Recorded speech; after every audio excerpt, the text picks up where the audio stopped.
Sumusobra ka na. Wala namang masamang ginagawa sa iyo ang mag-asawa para ganyanin mo sila. Wala kang karapatan. Hindi na nga nila pinapansin ang mga ipinagkakalat mo na aswang sila. Tapos ganito pa ang gagawin mo?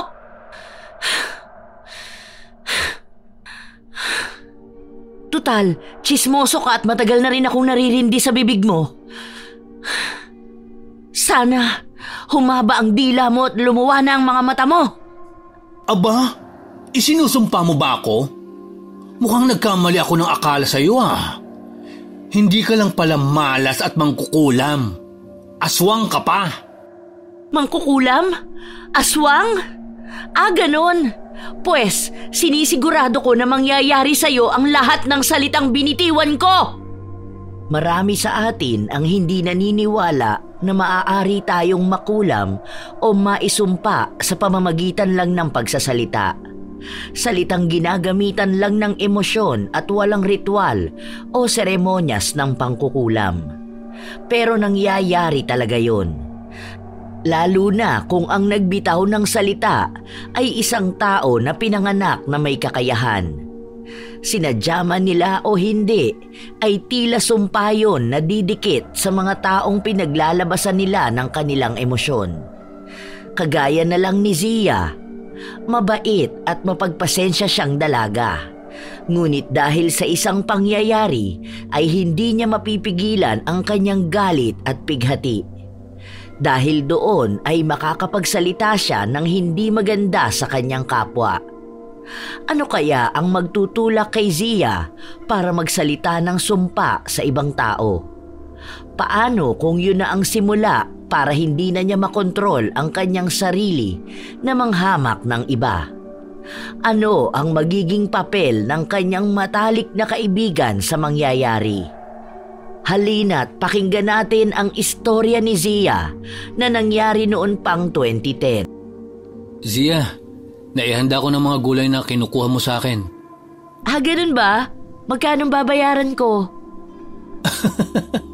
Hindi mo pa nga naibebenta, tinatanong mo na kung magkano. Basta ibenta mo na muna, katulad ng dati. At saka na natin pag-usapan kung magkano. Baka malugi ka na sa akin. Hindi naman. Sariling tanim ko naman ang inaangkat mo. Kaya wala akong lugi. Ano? Tutunganga ka na lang ba? Tara na. Tatawa-tawang lumapit si Zia sa kanyang matalik na kaibigan. Paglapit niya ay sumakay siya sa kolong-kolong na minamaneho ni Narding. Habang nasa daan ay hindi nila maiwasan na pag-usapan ang kani-kanilang pangarap na halos araw-araw naman nilang ginagawa. Nakagawian na nila bilang pampalipas oras o pangtanggal ng pagkabagot. Pagdating ng araw, kapag kaya ko na, gusto ko magpatayo ng sariling palengke dito sa baryo natin. Para hindi na mahirapan ang mga kabaryo natin sa pagbaba sa syudad. Ako naman, magtatayo ako ng shelter. Yung parang feeding program shelter. Sa ngayon kasi, mga batang estudyante lang ang natutulungan ko. Gusto ko rin na magkaroon tayo ng health center dito sa atin. Saka eskwelahan.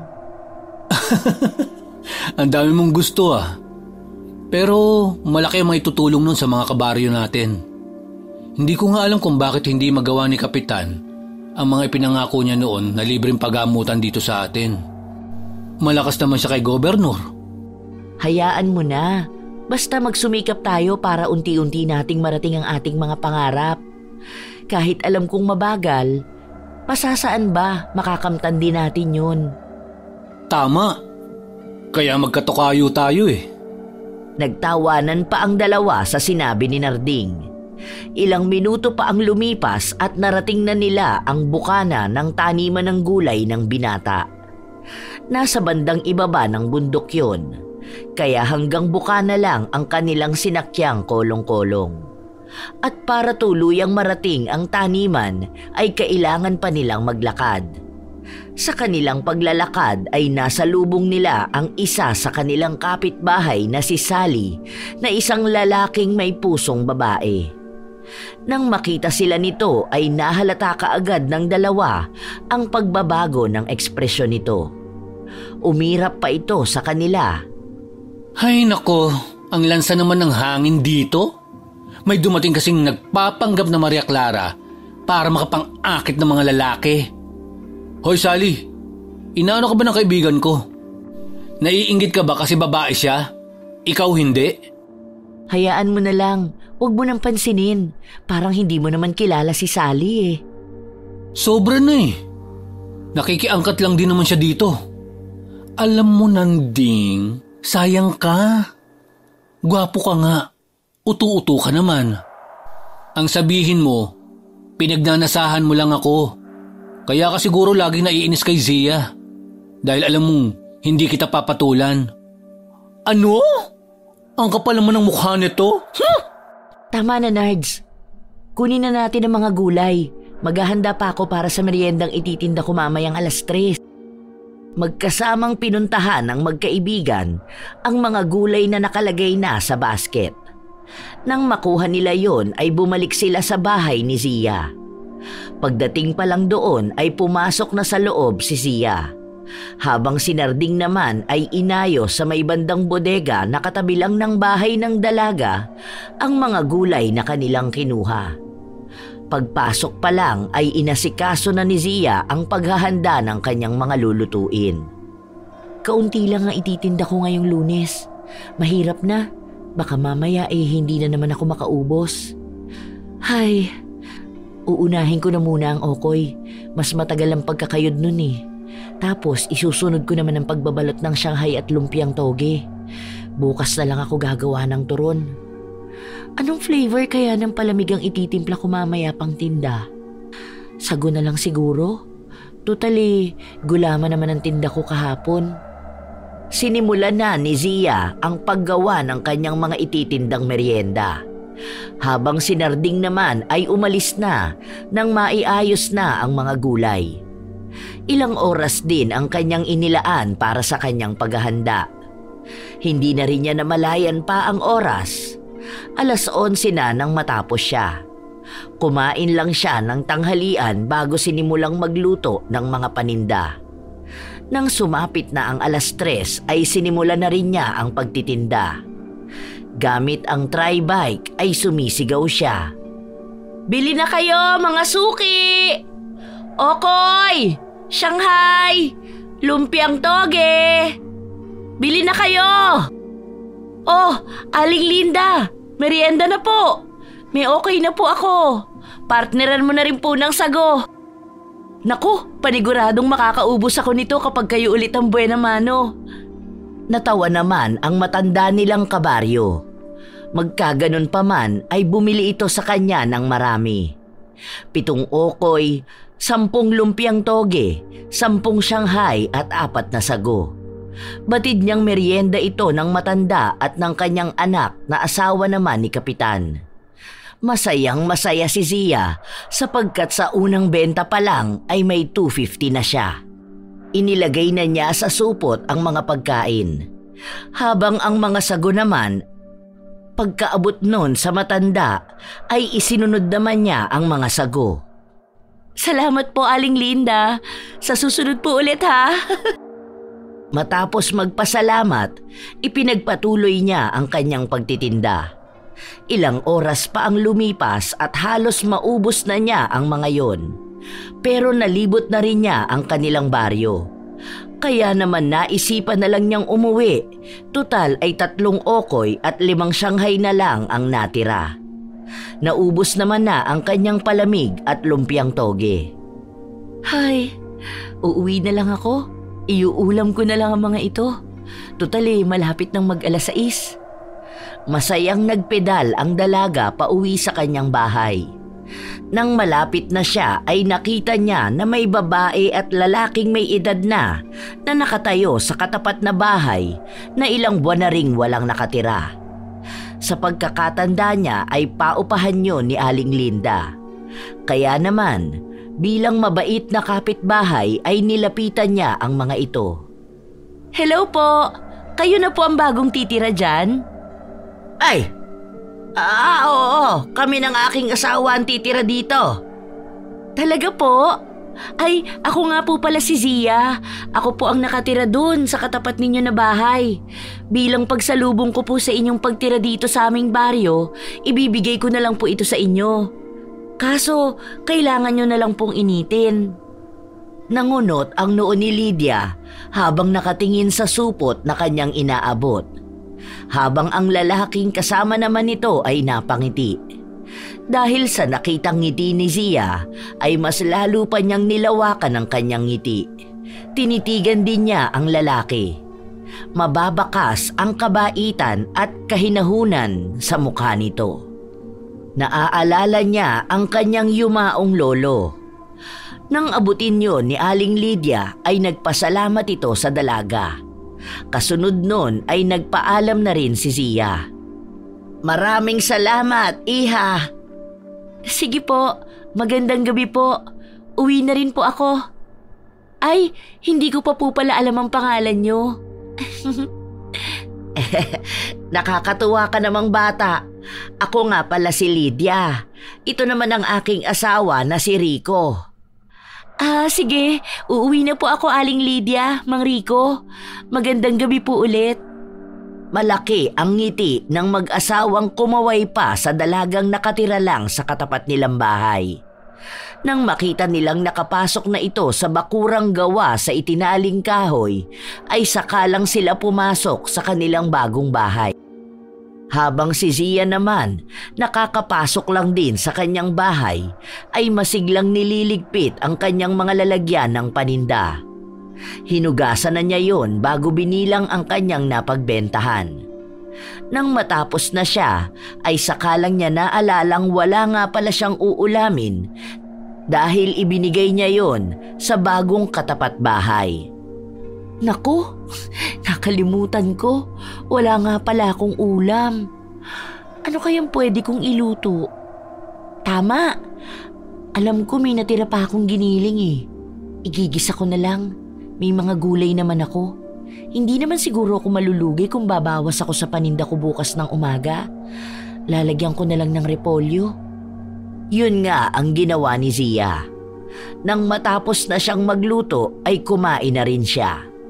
Saka siya nag-shower at natulog. Kinabukasan ay maagang bumangon si Zia. Hindi pa man sikat ang araw ay laman na siya ng kalsada. Gamit ang tri-bike ay muli siyang nag-ikot sa kanilang baryo. Halos kasabayan niya pa ang mga panaderong nagtitinda ng tinapay sa umaga. Kaya naman bago pa lang sumapit ang 9:00 ng umaga ay nakaubos na siya. Hindi naman imposible yon sapagkat hindi naman ganon karami ang kanyang tinda. Habang nasa daan pa uwi, ay nakita niya ang bago niyang katapat bahay na si Aling Lydia.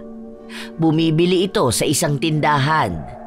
Mula sa kanyang kinalalagyan ay naririnig niya ang mga patutsyada ni Sally na tila tinitira ang matandang babae. Malungkot na napabuntong hininga si Zia. Iyak! Kadiri! Bakit ba kung sino-sino na lang ang napapadpad dito sa baryo natin? Tapos kanina, sinabihan pa si Aling Mengay na buntis daw. Kaloka! Ano yun? Naamoy niya? Naku! Aswang pa yata ang matandang to? Ako ba ang sinasabi mo? Naku anak, hindi totoo ang mga aswang. Nasabi ko lang na buntis kanina ang bumili dahil dati akong kumadrona. Nahalata ko ang pintig ng pulso niya sa lalamunan. Kaya alam kong buntis siya. Nako, sino namang baliw ang maniniwala sa iyo? Porket dati kang kumadrona, malalaman mo kaagad kung buntis ang isang tao sa pagtingin mo lang sa lalamunan nila? Weirdo! Sally, narinig mo naman na siguro ang sinabi ni Aling Lydia. Kaya sana wag mo na siyang gawa ng issue. Hindi tayo dapat na nanghuhusga, lalo na kung wala naman tayong ebidensya. Sakay na po kayo sa tri-bike ko, Aling Lydia. Isabay ko na po kayo pa uwi. Maraming salamat, iha. Nang makasakay na si Aling Lydia, ay mabilis na nagpedal si Zia pa uwi sa bahay. Ilang minuto rin ang kanilang nilakbay bago sila nakarating sa patutunguhan. Huminto siya sa eksaktong tapat ng bahay ng matandang babae. "Halika muna sa loob. Samahan mo kami ng aking asawa magmerienda." "Naku, hindi ko po tatanggihan yan." Masayang pumasok ang dalawa sa loob ng bahay. Pagpasok nila ay nadatnan nilang may nakahanda ng mga tinapay sa lamesa at palaman na minatamis. Nakangiti silang sinalubong ni Rico at inaya sila sa lamesa gamit ang pagsenyas.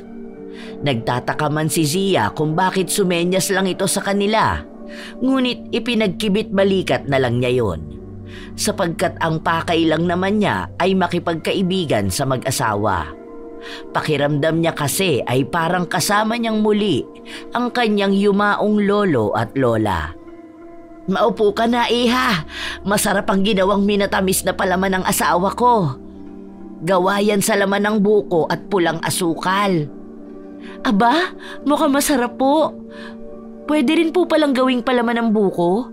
Naku, mukhang mapaparami po ang kain ko." "Ayos lang yon. Ang mahalaga ay mabusog." Masayang pinagsaluhan ng tatlo ang merienda. Halos makalahati na ni Zia ang kinakain niya nang hindi na niya mapigilang magtanong sa mag-asawa tungkol sa kanila. Aling Lydia, kung hindi po ninyo mamasamain, nais ko po sanang magtanong." "Sige, ano ba yon, iha?" "Narinig ko po kanina na dati po kayong kumadrona, pero hindi ko pa po alam kung saan kayo dati nagpapaanak. Sa Maynila po ba? Maganda po ba ron?" Laki akong Maynila. Nag-aral ako at nagtapos sa isang medical school. Pero nang makilala ko ang aking asawa, nagsama na kami sa probinsya nila. Doon naman ako nagtuloy ng aking propesyon." "Saang probinsya po ba kayo galing?" "Sa Isabela." "Isabela? Napakalayo po pala ng pinanggalingan ninyo. Bakit niyo po naisipang lumipat dito sa amin? Napakalayo po ng Isabela to Antique." Malungkot na ikinuwento ni Lydia ang nangyari sa kanilang mag-asawa.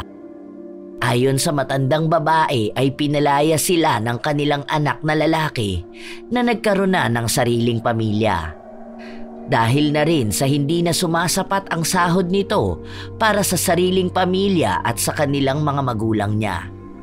Sinabi rin ni Aling Lydia na umatras ang dila ng kanyang asawa nang minsang atakihin ito ng sakit. Nagsanhi naman yon nang hindi na makapagsalita ang matandang lalaki. Labis namang nalungkot at nasaktan si Zia sa mga narinig. Hindi niya lubos akalain na may mga anak na kayang palayasin ang mga magulang na bumuhay at nagpalaki sa kanila, lalo na sa sitwasyon ng matandang lalaki. "Isa pa, mas mura ang upa dito kaysa sa amin. Nataon nakakilala ng manugang ko ang may-ari ng bahay na ito, kaya nakiusap siya na tumira kami ng libre dito." "Hindi man lang po ba niya kinontra ang anak ninyo nang paalisin kayo?"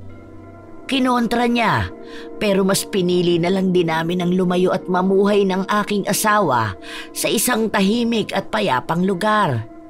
Tumatanda na kami. Wala na rin kaming lakas para lumaban eh." "Hindi bali po. Lagi po akong nandito para sa inyo. Mag-isa na rin po ako ngayon sa buhay simula nang yumao sina lolo at lola." Ang mga magulang mo?" "Masaya na po sila." Hindi naman na nag-ungkat pa ang matandang babae. Ipinagpatuloy na lang nila ang pagmemeryenda. Nang matapos na sila ay nagpaalam na rin si Zia dahil magluluto pa siya ng banana Q, kamote Q at veggie ball. Nang makauwi na ang dalaga ay inasikaso na niya ang kanyang mga ititinda. Hindi na muna niya inisip ang kanyang tanghalian sapagkat busog siya sa meriendang kinain niya sa bahay ng mag-asawa. Nang sumapit ang 3:00, palabas na sana siya at handa nang simulan ang pagpepedal sa kanyang tri-bike nang dumating si Narding at nagpresintang sasama magtinda. "Zia, sama ako sa'yo magtinda." "Ha? Bakit naman? Wala ka na bang gagawin sa taniman mo?"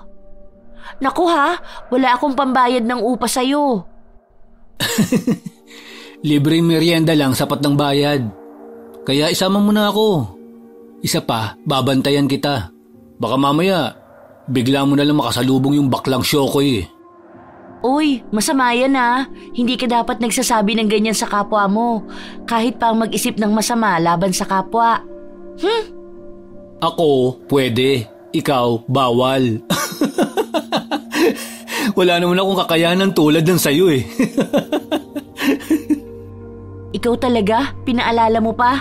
Alam mo namang lahat ng pagpipigil na magalit ay iniiwasan ko para hindi ako makapag-isip at makapagsabi ng masama sa ibang tao. Tama na nga ang dada. Tara na, para maubos ng paninda mo.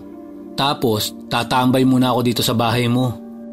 Walang nagawa si Zia nang agawin sa kanya ni Narding ang handlebar ng tribike. Nagkibit balikat na lang siya at sumakay na lang kung saan ay nakaayos ang kanyang paninda.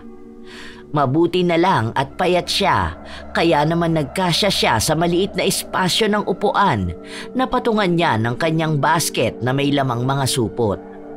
Magkasama silang nilibot ang kanilang baryo at itininda ang mga merienda. Dahil na rin sa maraming kakilala si Narding, ay madali nilang naubos ang lahat ng binebenta. Kaya naman wala pang 5:00 ay nakabalik na sila sa bahay ni Zia. Ang aga nating nakaubos. Sa susunod, arkilahin ulit kitang kasama. Mukhang ikaw ang lucky charm ko eh. Naku, bola. Pagmeriendahin mo na kaya ako. Ay, oo nga pala. Tara na sa loob. Lulutuan na lang kita ng veggie balls. Wow, ayos! Natatawang nauna nang pumasok si Zia. Habang nakasunod naman sa kanya ang masayang binata na bitbit ang mga pinaglagyan ng kanilang paninda. Pagpasok nila sa loob ng bahay ay nagkusa na si Narding na hugasan ng mga lalagyan. Habang si Zia naman ay nagluto na ng merienda para kay Narding. Kinagabihan ay hindi inaasahang umulan ng malakas. Kaya naman kanda-ugaga si Zia sa pagsilong ng kanyang tribike na madalas ay iniiwan lang niya sa harap ng bahay. Naku naman, bakit kaya biglang umulan? May bagyo ba ngayon? Mailagay na nga ito sa bodega, baka kalawangin at sabihan pa akong madumi ang mga tinitinda ko. Nang maisilong ang kanyang tribike ay patakbong bumalik ng bahay ang dalaga. Pagpasok niya, kaagad siyang kumuha ng tuwalya para punasan ang katawan at buhok na nabasa ng ulan. Pagkatapos noon ay binuksan niya ang kanyang maliit na radyo at naghanap ng channel ng pagbabalita. Ilang minuto rin ang inabot bago siya nakahanap ng istasyong nagbabalita. Napag-alaman niya, may papasok na bagyo sa Pilipinas, kaya pinaghahanda ang mga tao kung sakaling kakailanganin nilang lumikat. Patuloy lang sa pakikinig ang dalaga. Hanggang sa hindi na niya namalayang nakatulog na pala siya nang nakaupo. Hindi niya mawari kung ilang oras o minuto yon, pero nagising siya nang biglang kumidlat at kumulog ng malakas. Ay! Ano ba yung... Hindi na ituloy ni Zia ang kanyang sasabihin nang mapansing madilim ang buong paligid. Huminto na rin ang radyo. Tanging ang ingay na lang ng patak ng ulan sa bubong, kidlat at kulog ang maririnig sa buong paligid. Indikasyon na nawala ng kuryente dahil doon. At para masigurado yon ay sumilip pa siya sa bintana. Nakita niya na maging sa kanilang mga kapitbahay ay napakadilim. Mukhang may bagyo nga. Sana naman po maging safe ang lahat. Sandali nga, kukuha muna ako ng pang-ilaw. Tapos matutulog ako ulit. Napapakamot na lang siya sa ulo na kumuha ng gasera at sinindihan yon. Nang masindihan na ang gasera, ay binitbit niya yon papunta sa kanyang silid. Inilapag niya sa sementadong sahig ang gasera at nahiga sa kanyang papag. Muli ay natulog ang dalaga. Kinaumagahan ay hindi nakapunta sa taniman si Zia dahil malakas pa rin ang ulan. Magkaganon pa man ay dumating si Karding, may dalang mainit na arroz caldo na may sahog na paa ng manok. Ang lakas na ng ulan, lumabas ka pa talaga? Siyempre, iniisip kita. Mag-isa ka lang dito eh. Nangako ako kina lolo at lola na aalagaan at babantayan kita. Dapat nga, kagabi pa lang nagpunta na ako. Kaso, binatukan ako ni nanay. Lolo at lola ko yon. Kailan mo pa sila naging grandparent? Simula nang naging matalik mo kong kaibigan. Oo na. Sige na. Tatanggapin na kitang kapatid. Pero kainin na muna natin yung dala mo hanggat mainit pa. Parang bata namang sumaludo pa si Narding bago ibinaba sa lamesang kahoy ang dalang kaldero na naglalaman ng arroz caldo. Ito na rin ang kumuha ng sandok, mangkok at kutsara. Habang si Zia naman ay kumuha ng kalamansi sa may kaliitan niyang ref. Nang makuha na nila ang mga kailangan ay sinimulan na nilang kumain. Masaya pang nagkukwentuhan ang dalawa nang biglang mabanggit ni Narding ang isang chismis na kumakalat sa kanilang lugar. Nabalitaan mo na bang tungkol sa mag-asawang nakatira sa tapat ng bahay mo? Ha? Anong chika? Sabi nila, aswang daw ang mag-asawang nakatira sa tapat ng bahay mo. Malas din daw sila, kaya tayo binabagyo. Naniwala ka naman?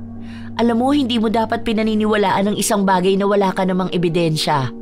Isa pa, kilala ko ang pinagmula ng chismis na yan. Hulaan ko. Kay Sally Bakekang. Sa kanya galing, no? Alam mo naman pala eh, parang hindi mo naman kilala si Sally. Lahat ng ayaw niya ay lagi siyang may puna. Kaya nga ako, hindi ko nalang pinapansin. Lakas amats talaga ang Shokoy na yun. Yaan mo na yon. Tapusin na lang natin ang pagkain natin. Yun nga ang ginawa ng magkaibigan. Nang matapos na sila ay iniligpit na ni Zia ang kanilang pinagkainan. Habang si Narding naman ay may inilabas sa kanyang bulsa na isang maliit na radyong de baterya. Binuksan yon ng binata at saka humiga sa sofa na gawa sa kawayan. Napapailing na lang ang dalaga sa kanyang matalik na kaibigan. Diyan ka na muna, maghuhugas lang ako. Mas pinagtuunan na lang niya ng pansin ang pagliligpit at paghuhugas. Nasa ganoong ginagawa siya nang maalala niya ang dalawang matanda na nakatira sa tapat ng bahay niya. Naisipan niyang gawan ang mga ito ng sabaw mamayang tanghalian.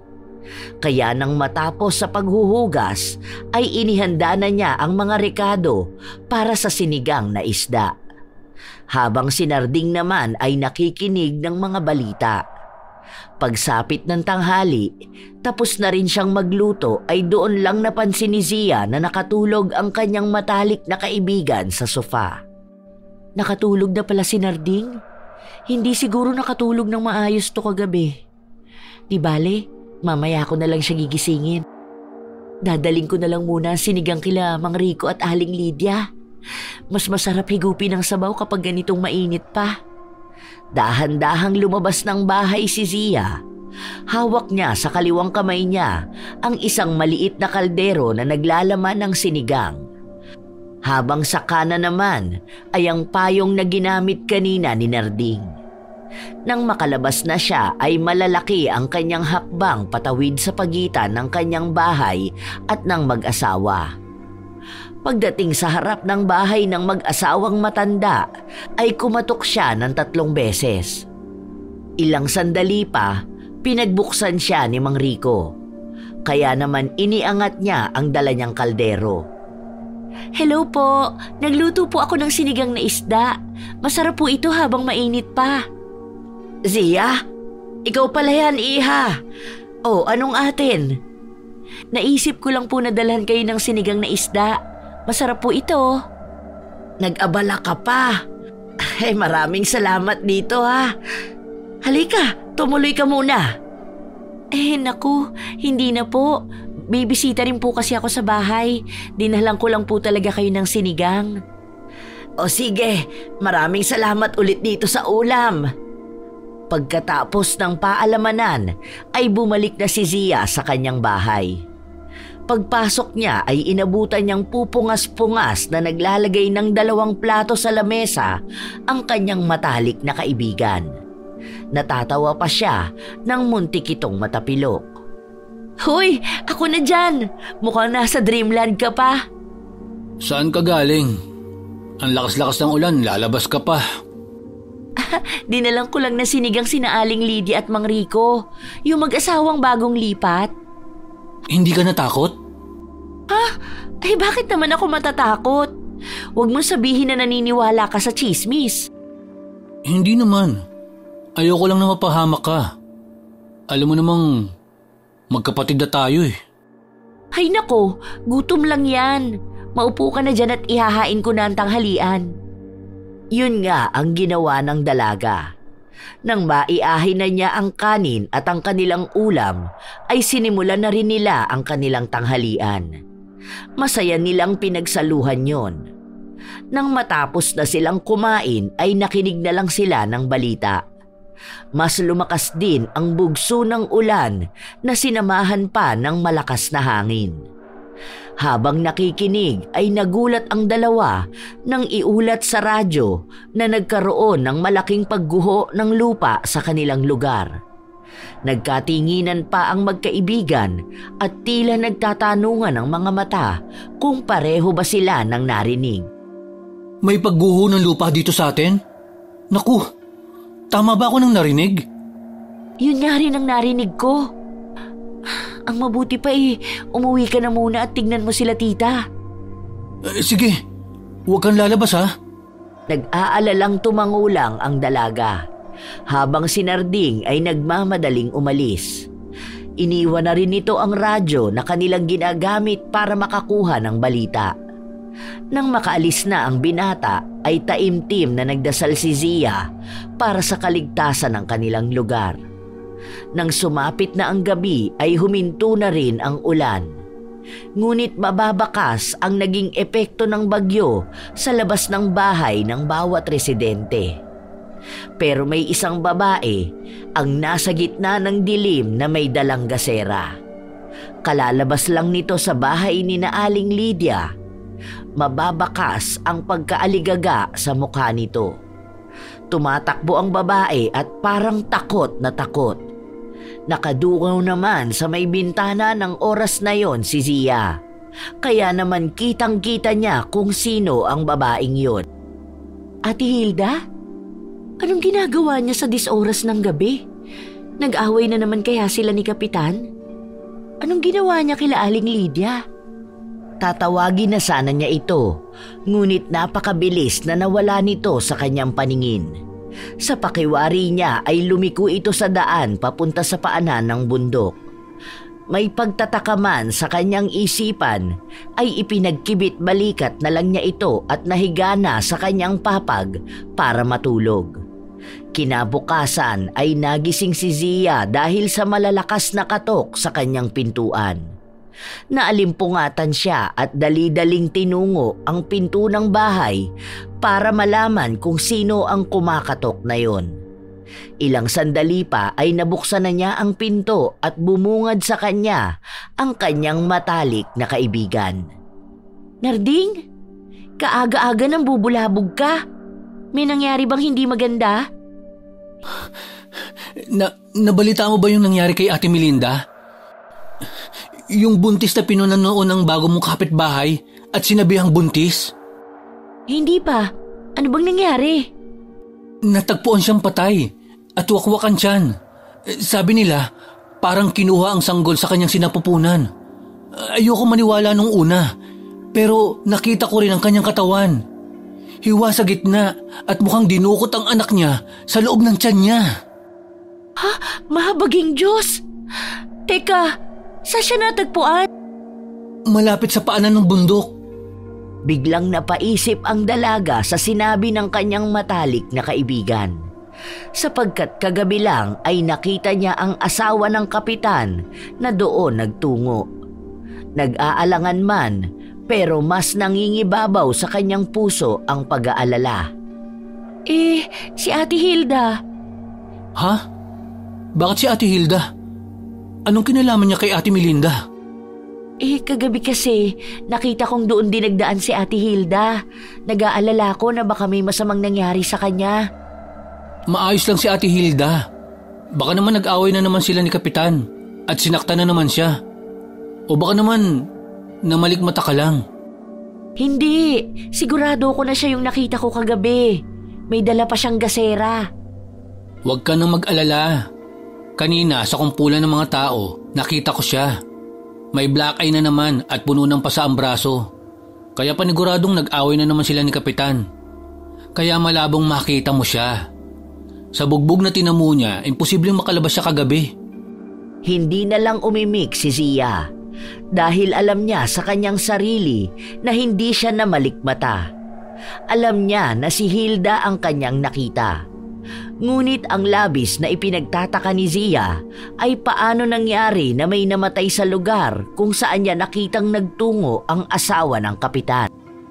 Ayaw man magbintang ni Zia, ay alam niyang may galit si Hilda sa babaeng namatay, sapagkat kabit ni kapitan ang babae. Lumipas pa ang mga araw, isang umaga ay nakita ni Zia si Aling Lydia na naglalatag ng lamesang kahoy sa labas ng bahay nito. Dala ng kuryosidad ay nilapitan ng dalaga ang matandang babae. Aling Lydia, ano pong meron? Nabalitaan ko kasi na marami sa mga nakatira sa baryo ay napinsala ang mga pananim. Kaya kahit sa maliit na paraan nais ko sanang mamigay sa mga bata ng pagkain. Dumating na kasi kahapon ang pensyon namin ni Rico. Talaga po? Wow! Gusto po ba ninyong tulungan ko po kayo? Talaga? Nako, maraming salamat. Halika sa loob at ilabas na natin ang mga tinapay at mga palamig na ginawa naming mag-asawa. Masaya namang sumunod si Zia kay Aling Lydia. Kinuha nila ang mga pagkain na kanilang ipamimigay. Si Mang Rico naman ay binuhat na ang may 2 jug na puno ng palamig. Nang maiayos na nila ang lahat, ay tinawag ni Zia ang mga batang nakita niyang naglalakad. Boy, halika kayo rito! May palibreng tinapay at palamig sina Aling Lydia. Masaya namang tumakbo palapit ang mga batang tinawag ni Zia. Isa-isang inabutan ni Aling Lydia ang mga ito at binigyan naman ng palamig ni Mang Rico. Boy, sabihan mo ang iba na may libreng merienda na pinamimigay ang bago nating kabaryo. Masayang tumangu-tangu naman ang mga ito. Ilang sandali pa ay sunod-sunod na ang mga bata at mga matatanda na mga pumila para sa libreng merienda na yon. Masaya naman ang mag-asawa nang makita na natutuwa ang mga kabaryo nila sa munting pamerienda na kanilang handog. Nang maubos na ang mga nasa pila, ay naghintay pa sila ng iba pang dadaan para maibigay pa ang ibang pagkain. Ngunit hindi inaasahan ni Zia na iba ang darating sa kanila. Anong pakulo na naman ito? Niyayanggaw mo ba ang buong baryo namin? Huwag ka namang ganyan, Sally. Nais lang nila Mang Rico at Aling Lydia na mamigay ng kaunting pagkain para sa ating kabaryo. Wala silang masamang intensyon. At paano mo naman nasabi? Manghuhula ka na ba ngayon? O baka naman kasabot ka nila? Nako, wag na kayong magtalo. O eto, tanggapin mo. Masarap ang tinapay na yan. May palamig din kami para may panulak. Yak! Anong palagay mo sa akin, patay gutom? Isa pa, ayoko mayanggaw, no? Magsasalita pa sana si Zia, pero napigil yon nang biglang itaob ni Sally ang lamesang kinapapatungan ng mga tinapay at ng palamig. Dahil doon ay tumapon ang lahat sa lupa. Gulat na gulat ang mag-asawa sa inasal na yon ni Sally. Ngunit mas nagulat si Zia na humantong na sa ganoong ugali ang binabae. Ang mga tinapay ko! Naku, sayang naman. Paano pa namin maipamimigay ito? Sally, bakit mo naman ginawa yun? Wala namang ginawang masama sina Aling Lydia. Nais lang nila magbahagi ng pagkain dahil nakuha na nila ang kanilang pensyon. Kung hindi mo gusto mga ito, sana man lang umalis ka na lang at hindi na itinapon ang mga pagkain. Alam mo bang masama ang magsayang? Eh di kainin nyo. Total, pare-parehas naman kayong dayo lang dito. Malay ba namin kung saang lupalop kayo ng mundo ng galing? Isa pa, bakit ba masyado kang pakialamera? Hayaan mo na, iha. Kaunti na lang din naman ito. Naku! Huwag na kayong magpaawa dahil hindi kayo mukhang kaawa-awa. More like, ang tsatsaka nyo? Kaya ito ang nararapat sa mga nagbabait-baitang tsaka. Matapos sabihin yon, ay isang malakas na sampal ang ibinigay ni Sally kay Aling Lydia. Dahil doon ay hindi na nakapagpigil pa si Zia. Malakas niyang itinulak ang babae at sinigawan ito. Ah! Aray! Sira ulo ka! Sumusobra ka na. Wala namang masamang ginagawa sa iyo ang mag-asawa para ganyanin mo sila. Wala kang karapatan. Hindi na nga nila pinapansin ang mga ipinagkakalat mo na aswang sila. Tapos ganito pa ang gagawin mo?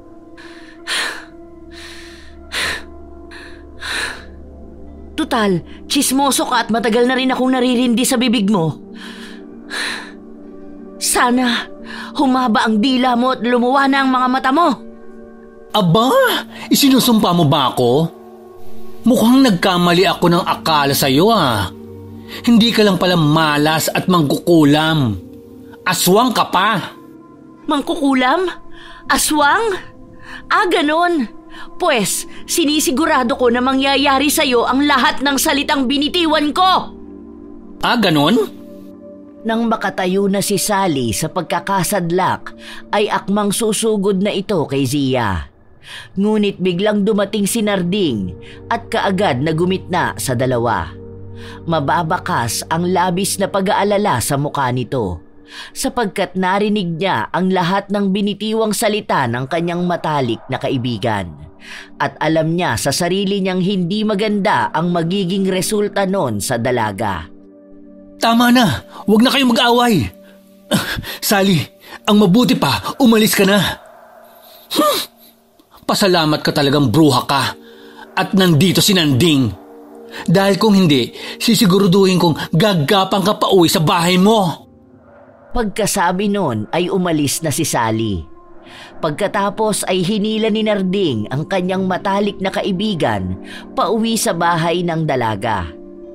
Nang makapasok na sila sa bahay ni Zia, ay masinsinang kinausap ni Narding ang matalik na kaibigan. Alam mo ba kung anong ginawa mo?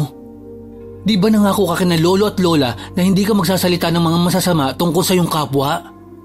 Alam mo naman siguro ang kalalabasan ng pagiging emosyonal mo. Matagal ko na dapat na ginawa yun kay Sally. Kung noon pa lumaban ako at isinumpa siya, paniguradong hindi niya guguluhin sina Aling Lydia. Ano? Ano ba ang nangyayari sa'yo? Parang hindi na ikaw si Sia na nakilala ko. Si Sia na mapagpasensya. Si Sia na ayaw mag-isip at magsalita ng kahit anong masama sa kapwa. Bawiin mo ang mga sinabi mo kay Sally. Hindi ko gagawin yon. Ito ba talaga ang gusto mo? Ilang taon na tayo magkaibigan, Sia. Alam ko na sa oras na may sinabi ka sa isang tao, lalo na kung mataas ang emosyon mo, ay mangyayari. Ngunit kahit ano pang sabihin ni Narding, ay parang walang naririnig si Zia. Naglakad lang ito papunta sa kanyang kwarto. Lumipas pa ang mga araw, patuloy pa rin sa pagkumbinsi si Narding sa kanyang matalik na kaibigan na bawiin ang mga sinabi kay Sally. Ngunit isang katotohanan lang ang isiniwalat ni Zia. Kahit gustuhin ko, hindi ko alam kung paano. Dahil kung kaya kong bawiin ang mga sinabi ko, nailigtas ko sana ang aking nakatatandang kapatid. Pero kaya nga ako nandito dahil kahit anong bawi ko sa mga sinabi ko, nangyari pa rin. Baka may iba pang paraan. Ngunit kahit anong sabihin ni Narding, ay wala talagang magagawa si Zia sa mga oras na yon. Maging siya ay naguguluhan sa kanyang kakayahan. kakayahang sumumpa ng walang lunas. Lumipas pa ang mga araw, isang gabing malamig ang simoy ng hangin. Tahimik ang buong paligid. Tanging ang ingay lang ng mga panggabing insekto ang maririnig. Isang babaeng iika-ika at umiiyak na naman ang nagtungo sa bahay ng mag-asawang dayo. Nasaksihan niyo ni Zia. Dala ng kanyang kuryosidad, ay lakad-takbong nagpunta rin doon ang dalaga. Balak na sana niyang kumatok, ngunit nang marinig niya ang malakas na paghagulgol ng bisita ng mag-asawa, ay mas pinili na lang niyang idikit ang kanyang tenga sa pintong nasa kanyang harapan. Ha? Ano? Bakit mo naman ginawa yon? Kasalanan sa Diyos ang iyong ginawa. Ang mabuti pa, Hilda, sumuko ka na lang sa mga pulis. Mas makakabuti kung aminin mo na lang ang iyong kasalanan, kaysa naman araw-araw na ganito ang ginagawa sa iyo ng iyong asawa. Labis na nahindig si Sia sa kanyang mga sumunod na narinig na nagmumula sa boses ng asawa ng kanilang kapitan na si Hilda. Sinabi nito na kaya niya nagawang patayin si Melinda ay dahil sa pagiging kabit nito. Ayon pa sa kanya ay anak ni Kapitan Abe ang ipinagbubuntis ng babae. Kaya dala ng sobrang galit ay pinagtataga niya sa tiyan ang kabit at kinuha ang anak nito na malapit na sanang isilang. Sinabi pa ng babae na kung sakaling bigla siyang mawala ay walang ibang may kagagawan nun kundi ang kanyang walang-iyang asawa. Ano bang sinasabi mo, anak? Huwag kang magsalita ng ganyan. Hindi naman siguro hahantong sa iniisip mo ang mangyayari. Nais mo bang kausapin ko ang iyong ina? Ngunit hindi naging maganda ang pagtanggap noon ni Hilda. Marahas itong tumayo at walang emosyong nagpaalam sa mag-asawa. Dahil doon ay nagmamadaling nagtago si Zia sa isang madilim na parte. Ilang sandali pa ay lumabas na ang babae at iika-ikang naglakad papalayo. Nang tuluyan ng makalayo si Hilda, ay doon lang lumabas ang dalaga at muling bumalik sa kanyang bahay. Napahawak pa siya sa kanyang dibdib dahil sa lakas ng kabugnon. Totoo ba ang mga narinig ko? Pinatay ni Ate Hilda si Ate Melinda? Nagawa niya ba talaga ang mga bagay na sinabi niya kanina lang kay Aling Lydia? Pero imposibleng sasabihin niya yun kung hindi totoo. Kilala ko si Ate Hilda. Hindi siya mahilig sa prank. Diyos ko po, ano na po bang nangyayari sa aming baryo? Pagpasok niya sa bahay ay dumiretso siya sa kanyang kwarto. Humiga siya sa kanyang kama at halos magdamag na nakatulala lang sa kisame.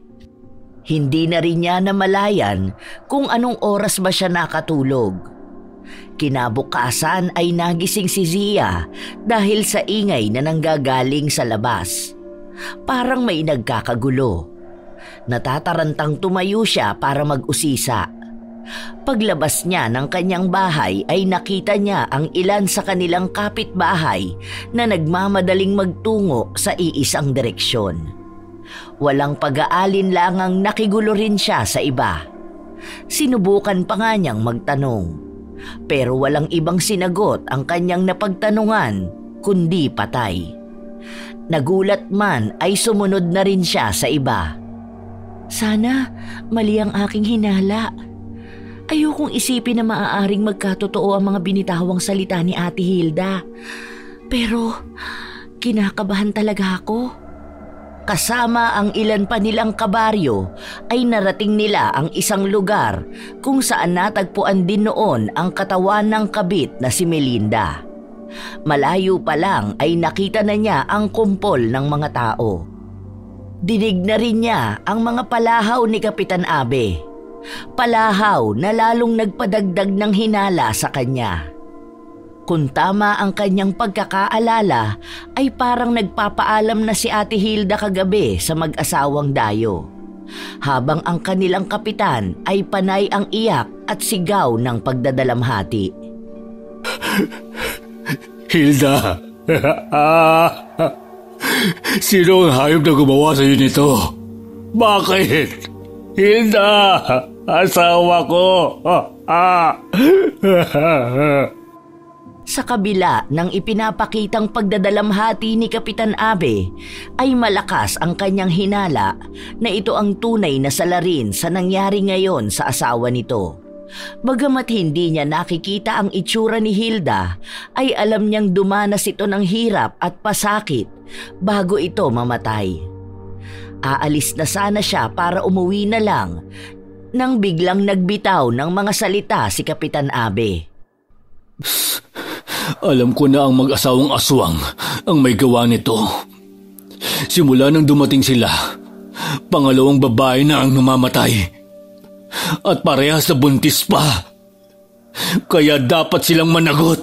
Pagbabayarin ko sila para sa kaligtasan ng ating baryo. Gulat na gulat si Zia sa kanyang mga narinig. Kaya naman nagmamadaling tumakbo siya at pinuntahan ang mag-asawa na sa palagay niya ay ang tinutukoy ng kapitan. Halos magkandadapa-dapa pa nga siya. Nang marating niya ang bahay ng mga ito ay malakas siyang kumatok na animoy gusto na niyang gibain ang pinto. Ilang sandali pa ay binuksan na ni Aling Lydia yon. Nagtataka ito lalo na nang makita ang namumutla at hingal na si Zia. "Oh, Zia, anong nangyari sa'yo? Kailangan niyo na makaalis dito bago pumunta dito sila kapitan." "Ha? Ano bang sinasabi mo? Tungkol ba ito kay Hilda? Alam kong nakita mong pumasok siya rito sa amin kagabi. Nakita kitang nakatayo sa iyong bintana at nakatitig sa kanya hanggang sa makapasok siya. Tama ba ako?" Paano po ninyo nalaman? Paano niyo po nakita na nakatingin ako sa kanya?" "Matanda na ako, pero hindi pa naman malabo ang aking mga mata. Huwag ka nang mag-alala. Nagkausap na kami ng kanyang ina, kaya alam ko na mas pipiliin nila kung ano ang tama." Pero imposible na po yun. Ano bang ibig mong sabihin? Wala na po si Ate Hilda at kayo ang tinuturo ni Kapitan na may kagagawan nun. Hindi nakasagot si Aling Lydia. Gulat na gulat ito sa kanyang narinig. Hindi siya makapaniwala na ang mga pahiwatig pala ni Hilda ay ang kamatayan nito ng gabi ring yun. Habang si Mang Rico naman ay lumapit lang sa kanila at hinaplos-haplos ang likod ng kanyang asawang si Aling Linda. Nakakaawang bata. Hindi man lang niya naitama ang kanyang naging pagkakamali. Kung pinigilan ko lang sana siya kagabi, baka buhay pa siya. Aling Lydia, mamaya nyo na po isipin yan. Ang mahalaga po ngayon ay makaalis na kayo rito. Makalayo. Hindi ko po alam kung anong gagawin ni Kapitan. Pero galit na galit po siya sa inyo eh. Ayoko po kayong mapahamak. Sinabi na po niya sa ating mga kabaryo na kayo ang may kagagawa ng nangyari sa kanyang asawa. Hindi ako natatakot. Alam ko sa sarili ko na wala kaming ginawang mali ng aking asawa. Haharapin namin sila. Hindi niyo po naiintindihan. Nais pa mang kumbinsihin ni Zia ang mag-asawa, nahuli na siya. Dahil ilan sa mga kalalakihang kabaryo nila ay nasa harapan na ng bahay ng mag-asawa. Kasama ng mga ito ang kapitan na may dalang tubo. "Hoy! Mga walang hiya! Magsilabas kayo dyan! Panagutan ninyo ang ginawa niyo sa aking asawa! Lumabas kayo dyan! Mga kampon ng demonyo!" Pipigilan pa sana ni Zia ang mag-asawa na lumabas. Ngunit mabilis ang naging kilos ni Aling Lydia. Mabilis itong lumabas at hinarap ang galit na kapitan at mga kabaryo. "Ano ho ba ang atin, Kapitan Abe?" "Nagtatanong ka bang aswang ka? Mga kabaryo, batuhin niyo!" Walang sabi-sabing nagliparan ang iba't ibang sukat ng mga bato papunta sa kinatatayuan ni Aling Lydia. Mabilis namang tumakbo si Mang Rico na nasa bukana lang ng pinto at niyakap pa Yuko ang may edad na ring asawa. Dahil doon ay tumama sa likuran at ulo nito ang mga batong inihagis ng mga kabaryo. Naging sanhi yun para lupaypay na bumagsak si Mang Rico. Kaagad namang dinaluhan ng matandang babae ang asawang duguan. Nasa ganoong senaryo sila nang muling sumigaw si Kapitan Abe. Sugurin nyo! Pinatay nila ang asawa ko, kaya nararapat lang na mamatay sila! Doon lang nakahuma si Zia. Nagmamadali siyang tumakbo at umiiyak na humarang sa mag-asawa. Hindi niya alam kung makikinig sa kanya ang kapitan. Pero sa pinapakita nito ay nababatid niyang alanganin ang kanilang lagay. Lalo pa nga at mukhang ito talaga ang tunay na salarin at nais lang ipaako sa iba ang nagawang kasalanan. Tumigil kayo! Wala silang kasalanan! Huwag kayong magpadalos-dalos! Wala tayong batayan kung sila ba talagang may sala. Kapitan, hindi ba lagi mong sinasaktan si Ate Hilda? Alam kong mas galit ka sa kanya higit kanino man. Ano bang pinagsasabi mo? Bakit naman ako magagalit sa aking asawa? Ang mabuti pa, tumabi ka dyan. Ayoko madamay ka dahil malaki ang utang na loob ko sa iyong lolo at lola. Hindi! Hindi niyo sila pwedeng saktan. Hindi makatao yun. Isa pa po, Kap. Hindi ba kabitin niyo si Ate Melinda at anak niyo ang kanyang ipinagbubuntis? Alam kong nalaman niyo ni Ate Hilda at alam ko na alam mo ang kanyang ginawa. Kaya mo siya ginantihan. Pinagbibintangan mo ba ako? Sinasabi mo ba na magagawa ko ang bagay na yun sa aking asawa? Nagpapatawa ka ba? Kilala kita simula pagkabata. Kaya alam ko na hindi mo gusto ang iyong ginagawa. Kaya ang mabuti pa, huwag ka nang makialam dito. Hustisya ang hinahabol namin. Hustisya? Ito ba ang hustisya sa baryong ito? Wala akong matanda na ganito ang hustisya sa atin. Itabi niyo ang babaeng yan. Malamang na pinaikot ng mag-asawang dayo na yan ang isipan ng mabait na si Sia. Sandaling nahinto ang kanilang mga kabaryo sa pagsugod sa mag-asawa. Nagtinginan pa ang mga ito nang marinig ang utos ni Kapitan Abe, sapagkat lahat sila ay kilala ang dalaga. Lalo na ang lolo at lola nito na siyang tumutulong sa kanila noong nabubuhay pa ang mga ito. Magkaganon pa man ay takot sila sa kanilang kapitan. Isa na sana sa kanilang kabaryo ang lalapit kay Zia para ilayo ito, ngunit biglang lumitaw si Narding. Nakayuko itong lumapit sa kanyang kaibigan at sapilitang inilayo sa mag-asawang pinagbibintangang aswang ng kanilang mga kabaryo. Niyakap siya ni Narding at binuhat papalayo kila Aling Lydia. Nagpupumiglas naman si Zia, pero malakas si Narding, kaya wala siyang nagawa kundi ang sumigaw. Wag! Bitawan mo ko! Sasaktan nila si Aling Lydia! Bitawan mo ko! Umiiyak na niyakap ng mahigpit ni Narding si Zia. Nasasaktan din ito sa nakikitang epekto sa dalaga. Pero wala siyang magawa. Dahil wala silang laban sa kapangyarihang meron si Kapitan Abe sa mga matataas na opisyal sa kanilang probinsya. Itinalikod din niya ang ulo ng kanyang matalik na kaibigan. Kaya walang ibang nakita si Zia. Pero dinig na dinig niya ang pagmamakaawa ni Aling Lydia at tunog ng mga hampas na tumatama sa katawan nito. Sa kawalan ng pag-asa ay malakas na umiyak na lang si Zia. Lumipas pa ang ilang sandali ay muling nagsalita si Kapitan Abe. Madali kayo! Itali ang mga yan at ilagay sa loob ng bahay. Aldo, kumuha ka ng gasolina at posporo. Ang alam ko, mamamatay lang ang mga aswang kapag sinunog sila. Kaagad namang tumalima ang lalaki. Habang si Zia naman ay bigla na lang nawala ng malay, dala ng sobrang emosyong nararamdaman. Kaya binuhat siya ni Narding at dinala sa bahay na katapat lang ng kaguluhan. Nang maipasok na niya ang dalaga, ay inihiga niya ito sa sofa. Mula sa bintana ng bahay ni Zia ay nasasaksihan niya ang kalunos-lunos na ginagawa sa mag-asawa. Napapaluha siya at hindi niya maiwasang makonsensya. Sorry. Pero duwag ako. Hindi ko kaya may mangyaring masama sa matalik kong kaibigan. Kailangan ko siyang protektahan. Malakas sa matataas na tao si Kapitan Abe. At lahat ng kumukontra at kumakalaban sa kanya, naglalaho na lang na parang bula. Sorry po.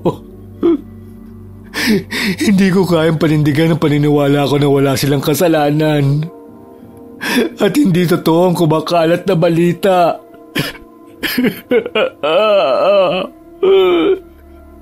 Duwag ako.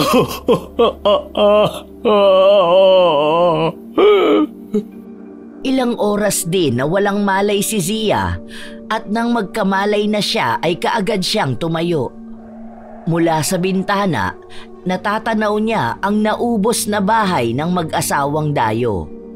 Nanlulumong naisip niya kung ano ang nangyari sa mag-asawa. Hindi! Hindi! Hindi! Dahil sa sigaw na yun ni Zia, ay napabalik si Narding sa sala. Nasa labas ito at kinakausap ni Kapitan Abe. Pinagbabantaan siya nitong huwag magsasalita, kundi ay uubusin nito ang kanyang pamilya. Natatarantang tinungo niya ang kanyang matalik na kaibigan. Zia, ayos ka lang ba? Hayop! Mga hayop sila! Napakabuting tao ng mag-asawa. Bakit kailangan nila itong danasin? Bakit? Wala na tayong magagawa. Nangyari na. Lahat ng ating kabaryo, malaki ang takot nila kay Kapitan. Kaya wala talaga. Isinusumpa ko.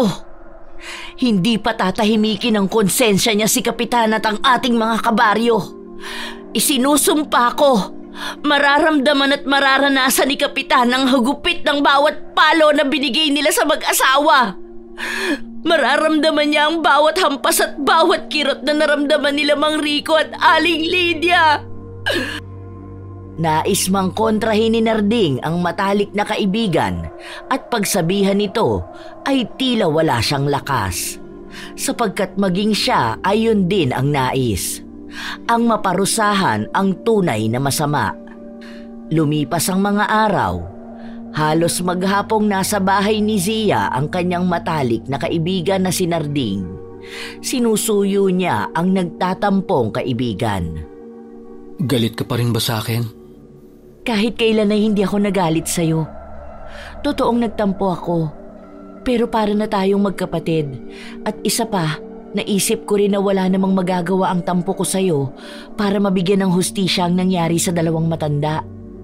Napakabuti pa naman nilang tao at mahal nila ang ating mga kabaryo. Naiintindihan ko naman ang nararamdaman mo. Maging ako, nais ko din silang tulungan. Pero naduwag ako eh. Nagpadala ako sa takot ko. Nasa ganoong pag-uusap sila nang biglang dumating si Sally kasama ang kanyang pamilya. Nagmamakaawa ang mga ito sa kanya na patawarin na ang kanilang anak, sapagkat ilang albularyo na ang kanilang napuntahan at iisa lang ang sinabi ng mga ito. Napataas ang kilay ni Zia at napatitig kay Sally. Naiiyak namang lumuhod ang binatang may pusong babae sa harap ng dalaga. Surely na, ayam ko na nagkasala ako. Hindi madanda ang nagawa ko sa iyo at sa mag-asawa. Lubos kong pinagsisisihan yon. Hindi naman matigas ang puso ko. Kaya kitang patawarin. Pero hindi na yun magagawa nila Aling Lydia dahil wala na sila. Mas lalo namang umiyak si Sally. Ayon sa magulang ng binatang may pusong babae, nabalitaan nga nila ang nangyari. Wala di umano sila sa baryo ng sandaling yun dahil sa paghahanap ng lunas para kay Sally. Sinabi rin ng mga ito na isa sila sa pamilyang natulungan ng mag-asawa. Bagay na hindi alam ni Zia. Sige po, pinapatawad ko na po ang inyong anak. Pero sana ay hindi na niya gawin ulit ang magpakalat ng chismis ng walang basihan. At alam ko po na mas matutuwa si na Aling Lydia kung maipapaabot ko po kay Sally na pinapatawad ko na siya.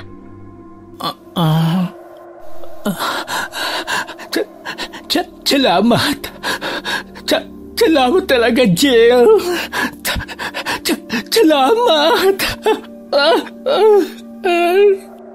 Pagkatapos ng araw na yon ay unti-unti nang bumabalik sa tamang sukat ang dila ni Sally.